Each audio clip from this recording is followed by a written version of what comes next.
How to price for profit. Are you set up? Yes or no? In this episode, guys, we are going to be talking to an expert that knows a thing or two about positioning your business to price for profit and really become one of those go-to, you know that I love that, in your niche. So without further ado, I want to introduce Evan Horowitz to the show. What's going on, Evan? Hey, good to be here. Thank you. Dude, I found you on LinkedIn and I was like, I have to have this guy on my show because he is quite the impressive dude. So for those folks who do not know who Evan Horowitz is, please give us some context around who you are, what you do, and why you do it. Sure. So I'm an entrepreneur. I've been working for myself for about 8-9 years now. My first business was helping small business owners be more successful, grow their businesses faster. Before that, I spent 10 years of my career working in big corporate companies. I was running $100 million business units for, Samsung and Macy's and a couple other brands. And I did an MBA at Harvard. So I had a lot of experience helping big companies grow. And I wasn't personally feeling fulfilled by that in the way that I wanted. And so I decided to make a switch, go out on my own and start working with small business owners, entrepreneurs, people who are super passionate about what they do, but maybe their dream is bigger than their own business experience, and just share my experience with them so that they could grow their businesses a lot faster. I love it. So I started. What made you switch? What made you switch from big brand to more of the small business? It was, I guess I just got tired of the big companies and I didn't feel like I was making the impact that I wanted, making an extra $1 million for a big company, like that's cool, but I don't know, it wasn't internally fulfilling for me. And I had a really cool experience actually kind of coincidentally with my aunt who opened a clothing store while I was working for those big companies. And over the holidays one year, I started giving her advice. Now my aunt's super entrepreneurial. She was a jeweler while I was growing up, and then she took a welding class and she supersized her jewelry, started making like garden sculptures. She'd always been making and selling her own stuff. And then when she was in her 60s, she decided that she wanted to have a clothing shop, like selling dresses for upper middle-aged women, basically, because everyone's always asking her for fashion advice. But she was overwhelmed with like running a store like that, $100,000 of cash flow and a big team of people working for her. So I started giving her advice and I realized that I had a lot of ideas that were helpful for her. And it was so cool to watch my aunt just like feel smarter, more confident, and start making more money. Her profit doubled after the first year that we were working together. And when I had that experience and I was just comparing how I felt about helping her with how I felt about working for these big companies, I wanted to be able to make more of an impact with people and help them follow their dream. So that was what Evan Horowitz Advising, the idea was how can I help small business owners, entrepreneurs, people who are super passionate about what they're building, but feel a little limited in the business skills, just scale it a lot faster, make more money, have more impact. Oh, I love it. I love it. I love it. That's why you are on the show, my friend. Well, thank you. We share very similar values. Yeah. Okay. So there's so much to cover here. I'm going to try to jam it into 30, 40 minutes at the most because I value your time and I value my audience's time. So let's get into the 3 talking points that I want to discuss. So one is, what products and services should we be focusing in on as an entrepreneur or small business, right? How to talk about your expertise to increase your sales, and then how to price for profit. So let's start from the top. What products or services should we be focusing in on in order to do all of that? Yeah. Well, the biggest challenge that I see most business owners are facing is it all stems from the fact that they're so good at what they do. So most people started their business because they have an amazing skill. Maybe they studied in school or they have an amazing product that they developed. But then you quickly find how being an expert, what I call like being an expert at that thing, it's so different from being a business person. So I want to answer all 3 of those points in the same sort of framework, which is like, how do I transition from just being an expert in my skill or field or product to actually being more like a CEO is what I call it, which means how do I think like someone who can grow a business, bring in customers, develop financial plans, increase my profit, manage people, scale a team, right? So, and what I find is people's expert mentality, while obviously that's critical to make sure that your customers are happy, the expert mentality gets in the way of success in the business in a lot of ways. So, the first question is what type of product do you focus on? And what I find is most experts struggle with is their expertise is broad. And so they're doing a lot of different things. They're doing a little bit of this, a little bit of that, and it works because they're good at it. Just to give you an example, I worked with one of my clients, an IT service company. They do computer repair, iPhone repair, they make software, web development. When they're explaining to me what they do, it's like all these different things because they have all this expertise and someone wants to pay them, great. They're there. They want to make money from that. They want to help out. But it ends up when that's your strategy, you're spread really thin. And when you're going to market, it's hard to explain what you do, and the value proposition gets really watered down because you're doing all these things for all these different types of people. It's different types of products or services and different types of clients you're going after. Again, this is a natural problem I think most people who are experts, they face. So what I really encourage people to do to think more like a CEO is try to focus, right? It's not about just doing anything that's going to make you money. And the way to think about how to focus, in my opinion, is it's where two things overlap. One is, what are you passionate about? What's like exciting for you, right? I mean, we talked a minute ago about what I was passionate about. So like, what are all those things that like float your boat, get you excited, you feel like you're having an impact in the world? And then where does that overlap with what's going to make you money? And you need both of those things. There's certain things that you're going to be passionate about that aren't going to make you money. There's certain things that you're going to make money, but you don't really feel fulfilled from that. So just to go back to these IT consultants that I mentioned, we realized that most of their profit was coming from small businesses. They could fix grandma's iPhone and maybe they feel good about that, but it's just not going to make them that much money. Whereas if they get one small business client and they can set up 20 computers and do the networking or whatever for them, all of a sudden they're making a lot more money and having a lot less headache.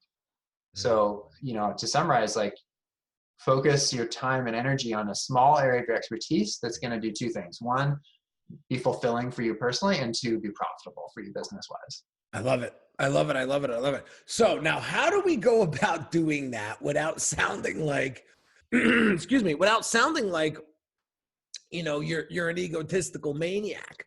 I know a lot of people that, especially a lot of my clients, they'll come to me and they're masters at their craft, Evan. Yeah. I mean, they are simply wizards at what they do. And they're just afraid to talk about it. Yeah. And so how does one position themselves where, they're seen as the expert, but they don't come across too much or too pushy or too, like I said, too egotistical? I think that you sound egotistical if you're talking about yourself, but you sound like a wizard if you're talking about the results you get for your clients. And so that's what I would really suggest is it's not about you and how awesome you are and how smart you are and all of your unique proprietary processes and tools or whatever it is, because that's where A, you might sound egotistical, and B, honestly, nobody cares that much, really. When you sound like an amazing wizard or like, oh my God, I'm so glad I met you, is when you just explain how you help your clients, right? So you make it about them. There you go. Beautiful. Yeah. Very, very tight and sweet. I love it. I love it. I love it. Now, how to price for profit? I get this question a lot, actually. I don't know how to price my stuff. So how do you tackle this question and help your clients sort of navigate that? Yeah. I mean, there's so much to say about pricing. We could do a whole podcast just about that. I think, the biggest mistake that I see experts making is they're just pricing too low. So the number one piece of advice I would start off with, I haven't met you, I don't know you, you need to raise your prices. Like literally, pretty sure 99.9% of the time, that's good advice. And I just think that's normal, you know, like it's uncomfortable to ask for money for most of us. It's scary to put a price out there, especially when it's you or your company and your business. So we're all kind of lowballing ourselves, right? We're afraid to lose business. We don't want to miss a deal because we overprice. So all of us are very cautious about our pricing. But I just think so many businesses are struggling, and they're not bringing in the amount of money that they could, that their customers actually would happily pay, just because they're not asking for it. Yeah. Yeah. Are you familiar with value-based pricing? Mm-hmm. Yeah. So I follow a guy by the name of Blair Enns. I don't know if I love Blair. Yeah. Oh God. Dude changed my life last year. Yeah. Right? Totally changed my life last year. And, you know, when I talk about price, you know, it's a very simple conversation. It's, what do you see the value of this being for you? Mm-hmm. You know, if you want to make $100,000 next year in revenue, I'm just using easy numbers. Sure. Like, what percentage are you looking to invest into achieving that goal? Yeah. Right. And what are the metrics and how are you going to measure it? And then, you know, people, they get wide-eyed when I ask that question, because when they say the percentage, like 20% or 30%, I've had some people say 30 or 40%, right? Mm-hmm. So I said, oh, you're willing to invest 40 grand into this. Oh, well, I didn't even think of it that way. Mm-hmm. Right? They had this little number in their head, like 5 grand, right? That, yeah. Like, how is that enough effort? Would you consider, if you want to put 5% effort in to return 95%, like, does that make sense to you? Is that logical? Mm-hmm. And when you start to get them thinking like that, they're like, oh, wow. Yeah. Right? And so it's tough to swallow at first, but when you position it like that, it's a whole different conversation. Yeah. Well, you get people thinking a different mode. If it's like, how are we going to make you more money? Right? So if you're talking to your client about how are you going to help them be more successful, you're creating expansiveness for them versus making this a cost conversation, right? Instead of saying, how am I going to drain your wallet? You're saying, how are we going to grow things for you? Whatever that outcome is, they're going to have more time, they're going to have less stress, they're going to have more money in their business. Whatever you're doing for them is, that's how you want to frame it. So you're not a cost to them, you're an opportunity for them. Yeah. Now let me ask you this, Ev, because I get this question a lot too, and I've read multiple books on this, and I'm curious. People talk about like the market value, right? The market value. So I know right now, if you go into ClickFunnels world, right, on average, you'll find people designing and building funnels from 5,000 to 10,000. This seems to be the average, right? Okay. And then you have me coming in at like 25 grand, right? And some people look at me like, you're crazy, Henry, for charging that. Like, nobody's going to pay you that. Meanwhile, I've had people pay me double that for funnel work, right? And I find it to be a limitation, not for me, but for other folks, when they say, well, my market's just not going to bear that price. Yeah. So what do I do? Yeah, sounds good. Sounds like a good idea to raise all my prices, but what if the market won't bear it? Yeah. Well, I think it's a reaction that I hear a lot. And I think most businesses, and I've worked in a lot of different industries, it is similar to what you say, where there's a big range of prices that people are paying. I mean, take, let's say you want a logo design for your business, right? You can go on Fiverr and pay $5 for a logo. Or, you look at Pepsi's last redesign for the logo, they spent $1 billion on it. It's a logo, right? Either way. So what's the market price for logo? Is it $5 or is it $1 billion? Well, it's both. Now, the question is where do you want to play in the market, right? For you in your business, there's a lot of people doing Fiverr and that's working for them, I guess. They're making the money they want to make for it. And there's certainly a high volume of people who want to pay that. There's a lot less people who are going to pay $1 billion for a logo. Right. But I think we all have to find our sweet spot. And going back to my first advice is you're undercharging for sure. whatever your skill is that you're bringing, you could be getting more and you could move up market. But what you're saying is absolutely right. Like, it's scary to do that. And you might feel like you're kind of jumping off a cliff without being able to see the bottom. The only way you're going to know that is to try it. Yeah. Yeah, absolutely. And listen, I'm not pointing fingers, because I was extremely afraid to apply Blair's concepts in his book. I actually got Pricing Creativity. That's the big Trapper Keeper book that, I have it on my shelf right here. Yeah. Yeah, it is a game changer. Yeah. You know, but the way he explained it in the book, it was just phenomenal. I was like, wow. And then, yeah, it took a couple of console calls for me to get used to talking about those numbers. Yeah. And then it just becomes natural. Yeah. You know, so so the folks that are watching and listening, like, the more you do it, the more easier it gets and the more fun it gets. So, you know, it's definitely not something, it's all in your head, guys, is what I'm trying to say. Like, don't get too heady about it. Like, well, and it should be uncomfortable. I think if you're going to make a move and raise your price, it should be uncomfortable. And what I always tell people is if you're not uncomfortable, you're not pushing the price up high enough. No. And so when I get into those moods, right, and those funks, I start to think about my family. I start to think about my son, my wife, you know, my future, his future, our future. Yeah.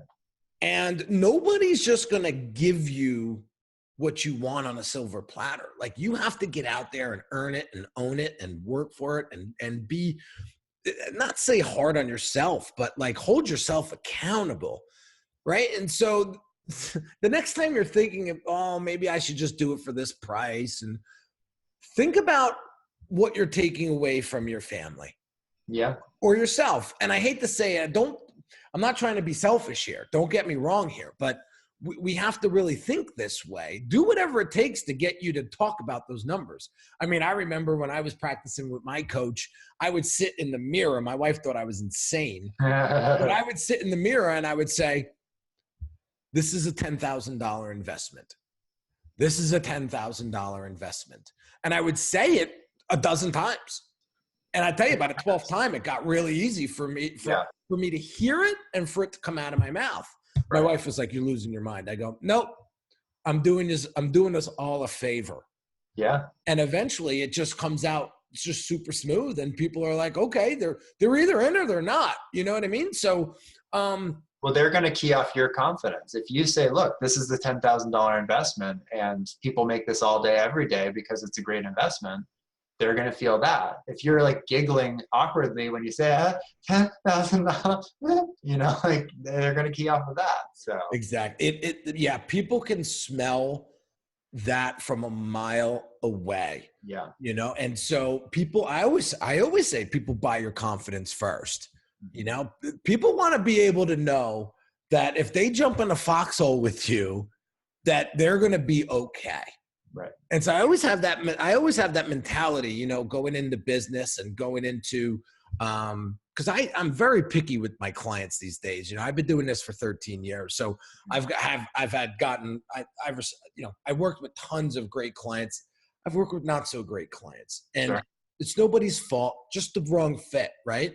Yeah. And so as I get older too, you know, it's like my time is a lot more valuable than it was when I was in my early 20s and 30s. So, you know, when I think about this, I say to myself, like, all right, well, this has got to be a win-win. Otherwise this isn't going to work. Right. Yeah. And so, you know, you have to really think about this stuff as you go in and you start to raise your price, because, you know, the more you charge, the more responsibility you take on. Okay. The more risk you take on. Mm-hmm. And you really got to be comfortable with these folks that you're working with. So, you know, there is a systematic process on how I do things, and it's done very purposely because I don't want to waste your time. I don't want to waste my time. And if we're going to spend 100 hours together plus, you know, building this thing out, yeah, we at least better like each other. I hope so. Right? So let's shift and turn gears here and get into the doc's prescription, because there's a lot of things we said here in just a short period of time that I really want to highlight and make sure people get. Number one is in order to focus on what it is that you need to be creating in order to sell. Look for that crossroad between passion and profit, right? Just because you're passionate about it doesn't mean somebody's going to be ready, willing, and able to pull out their wallet and buy it. So you really have to make sure that you test the market. I love Evan mentioned that prior. You get out there and actually see what it is that they want and need. And if your strengths and your passion meet that, then we got something to talk about. Because I've been in business so long where I've asked my audience, hey, should I create this course? They all say, yeah. I go out and launch it and there's crickets. So I took a different approach the past few times I'd put out digital products, courses, and so on, and way, way bigger return. So keep that in mind. Second thing is pricing, right? Pricing. You have to really pay attention to the value that your audience sees in what it is that you do. And I like what Evan said before. You're not focusing in on what you're taking away from them. You're focusing on what you are building and creating for them. What is the end desired result that you are going to help them achieve?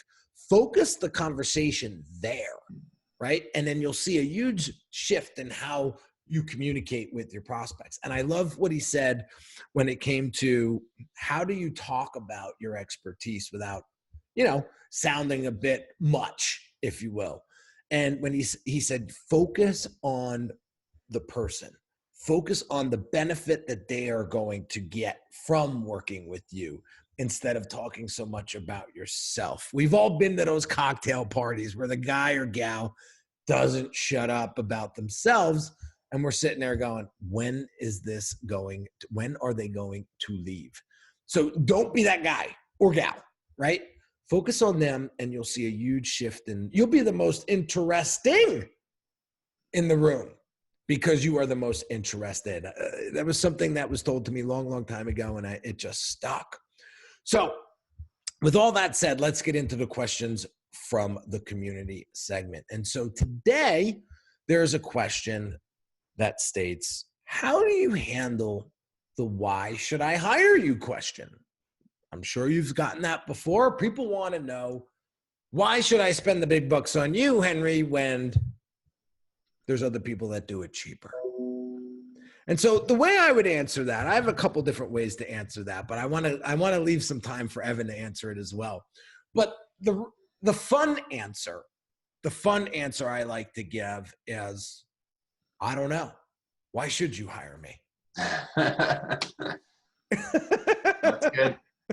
And just let them talk. I mean, and I can promise you there's going to be some awkward silence there in the beginning. You're going to get a few chuckles, but at the same time, I would just keep my mouth shut after you say that and just let them talk, because they will then begin to qualify you as their person of choice. So be okay with that awkward silence. You don't need to fill that silence. Let them fill it. So Ev, how would you tackle that question if somebody says, Evan, why should I hire you? Yeah. Well, I like what you're saying. And I think it's important to not feel like you need to defend yourself or you need to pitch yourself. And the trap that I think, at least I've seen myself, and I think a lot of people instinctively go to, is to start to explain why you're great again, which we've talked about how that's not the best selling strategy, right? But if you feel like you're defensive and you're like, well, you can do this and I do this, which is fine. And that's how those conversations normally go. But I think it's much more powerful, again, to focus on who are you talking to and what's the journey that they're trying to get on, and how can you help them with that journey? So it's not about you and your qualifications, but it's about the results that you consistently get for your clients. So I would answer that question by just sharing an anecdote, maybe a story of somebody who you worked with recently, who it sort of relates with what this guy or woman is looking for, and say, well, it seems similar to this other client who I XYZ, and boom, and watch them be like, oh, I want that, That's amazing. You took the words right out of my mouth, Because the second way you can play to that is exactly what you said. You could say something along the lines of, well, I don't know, but let me share with you a couple of stories or a story and see if it makes sense. And if those are the types of results that you're looking for, then it might make sense to move forward. And then you get right into those stories and you'll see their eyes light up. Yeah. I think I'm so happy that you pointed that out. The minute you start to try to explain and sell yourself, you're done. And when you start to do it too, because you get a different feeling. You physically feel different. Yeah. Because you know that you're going into selling mode. Yeah. And that's exactly where they want you. Like, that's exactly what they want you to do, is sell them. So what I found to work really well is that when you challenge your prospect in a fun way, they really respect that. And it draws them to you even more. Mm-hmm. But you have to be careful on how you do it, because I don't want to see people taking my advice, going out there and, trashing people's websites and trashing people's processes and systems or whatever challenges that they're having, going in and really manipulating that to get their way. I'm not saying that, but you can have a lot of fun in these conversations. They don't need to be super stiff or super awkward. Right. What are good ways to challenge your prospect? What are some good ways? Yeah. Okay. So they'll come to me and say something along the lines of, I need you to build me a funnel. Mm-hmm. Right. And I'll say, okay, why do you think you need a funnel built? Well, I got this great product, and they go on and on and on about the features, but they don't even know who their audience is. And so this happened to me not too long ago. Guy from Cape Town, South Africa, absolute wizard, consultant, knows he's focusing in on helping mechanics use this diagnostic software that you plug into the car. It tells you what's wrong with it. Okay. So, he's thinking, I just want a simple funnel to bring in leads. But when I started asking him about what are common objections people have before they hire him as a consultant, what are the biggest pain points in he couldn't answer those questions. And so I was like, I don't think we have a funnel problem here. I think we have a real brand problem, because you don't know your audience. And if I could build you a funnel that looks like $1 million, but if your prospects aren't going to resonate with it, or it's going to be a huge waste of time and money. Yeah. So what I explained to him was, when I build funnels, I don't just build them. I do the strategy up front, because I played that game for a couple of years where I came in, I beautified people's brands, but they still were left with a big goose egg at the end of the month, because the prettiness was not making an impact. The messaging and the positioning and the strategy behind it all, that's where you make the impact. Right. So I brought Curtis through the Brand Accelerator diagnosis program and strategy program. Then we went into building his funnel.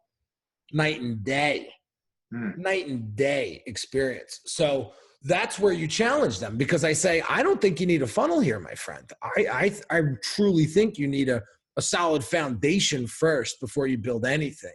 Yeah. And, he understood it, and he goes, Jesus, I'm so happy that I came to you, because had I not, I probably would have spent 10 grand on a funnel, and it just would have been there, right? With no sort of strategy. And I was talking about that today on my Instagram, strategy versus tactics. A lot of people come in and they just want that logo. Just, I want something quick. I want something easy. Right. And I always ask the question, I say, would you rather be thrown into the ocean to learn how to swim? Or if you had the opportunity, would you probably want to take a few lessons first before you got in those waters? 9 times out of 10, they say, yeah, you know what? The ocean's a lot different from a pool. I might maybe I should take a few lessons first so I understand current, right? I understand, what's underneath me, and I might have a better shot of surviving. Yes. So it's the same thing. So very, very cool stuff. So Ev, I appreciate you so much, man. I know you're a busy guy, and I want to let more people get to know who you are and where they can find you. So website, social media, where can we learn more about you? Yeah, Evan Horowitz Advising is my company. It's ehadvising.com.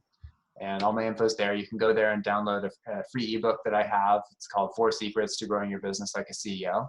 Goes into more detail about some of the things that we're talking about today. Beautiful, beautiful, beautiful. Well, thanks again, Evan, for coming on. Really enjoyed the conversation. Thank you so much. Now you got it. So there you have it, guys. Real quick, if you haven't hit that subscribe button yet, hit that button right now. If you're on iTunes, hit the reviews and drop me 2 or 3 lines at the most. I don't need a novel, but I read every single review, and it's the fuel that really pumps this show up. So thank you in advance for doing that. Like, comment. If you're watching this on YouTube, it is going to be an amazing next 6 months as we have so much more stuff coming out. In as far as products goes, the monthly group coaching is now available. I'm keeping that super, super intimate. So I'm only bringing in about 10 people at a time because I want to get to know all of you on a closer level, on a deeper level, and really help you with some more hands-on strategies and approaches to helping you build and grow your brand. So you can go to the description or the show notes and click on the link to learn more about that program as well. So have an amazing day, guys, and I will catch you on the next show real soon. Take care. Bye-bye.